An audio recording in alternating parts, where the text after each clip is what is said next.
Hi and welcome to my channel, Hopewell Stories. Today's video is how a poor girl saves a man without knowing that he is a billionaire willing to change her life. But before we dive into the full story, let me know where you're watching from and what time it is now, and don't forget to subscribe to the channel. Lily lived in a small dusty town where the sun was always hot and the streets were always quiet. She was only 13 years old, but she had already learned how hard life could be. Her parents had passed away when she was little, and now she lived with her grandma in a tiny house at the edge of town. The house creaked when you walked inside, and sometimes it rained through the roof. But Lily didn't complain. She was strong, kind, and full of hope. Every morning before school, Lily helped her grandma clean houses for people in the richer part of town. It wasn't much money, but it kept them going. Lily dreamed of one day becoming a nurse so she could help people like her grandma who got sick often.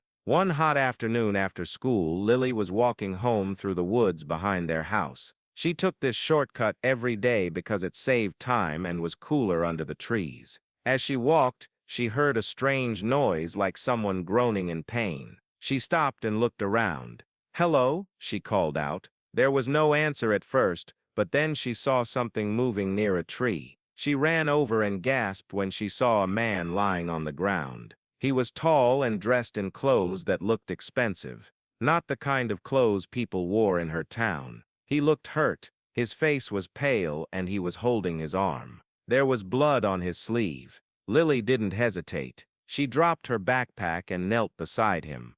"Are you okay?" she asked. The man opened his eyes slowly.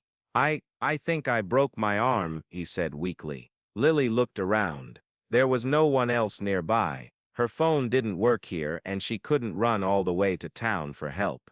He needed help now. She remembered what she had read in a health textbook once. If someone has a broken bone, you should keep it still until help comes. "I'm going to help you," she said firmly. She took off her sweater and used it to make a sling for his arm. Then she found 2 sticks and tied them around his arm with some string from her backpack. "You're very brave," the man said, watching her work. Lily smiled nervously. "You'll be okay.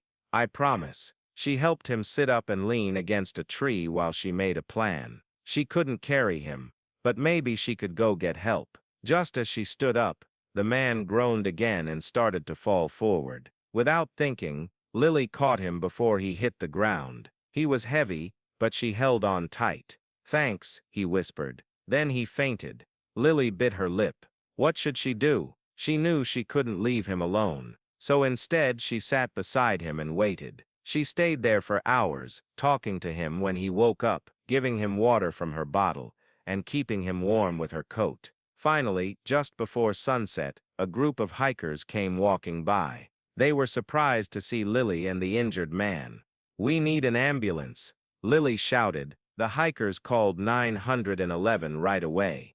A few days later, Lily went back to school like normal. She didn't tell many people about what happened in the woods. She thought it was just something she did because it was the right thing. But one morning, a fancy black car pulled up outside her house. Out stepped a tall man wearing sunglasses and a suit. Lily blinked in surprise. It was the same man from the woods. He smiled warmly. "Hi, Lily. I owe you my thanks."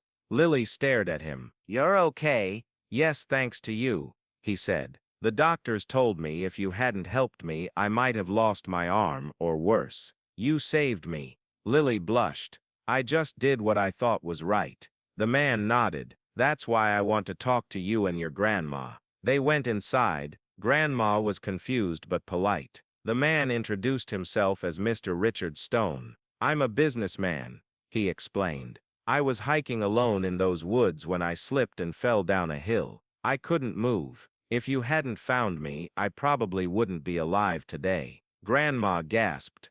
"Oh my goodness, thank you, Lord." Mr. Stone smiled.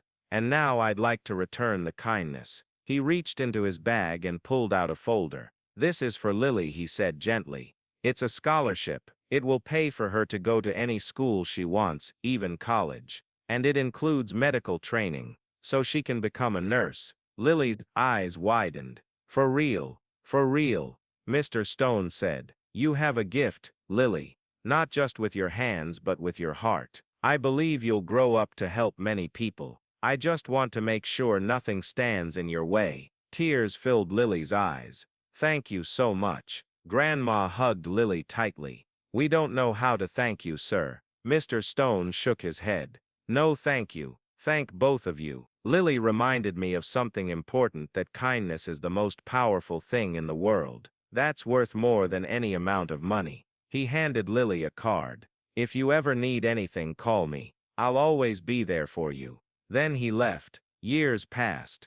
With Mr. Stone's help, Lily studied hard and became a great nurse. She worked at a big hospital, helping people every day. She never forgot where she came from, and she always gave time to kids in poor neighborhoods, teaching them how to care for others. Mr. Stone visited her sometimes, and they would laugh and talk like old friends. Lily never became rich, but she was happy because she had done something amazing, not just saving a man's life, but changing her own future too. And all it took was a brave girl, a moment in the woods, and a heart full of kindness. If you enjoyed the video, please don't forget to like, comment, and subscribe to our channel. Thank you for watching, and see you on the next video. Bye.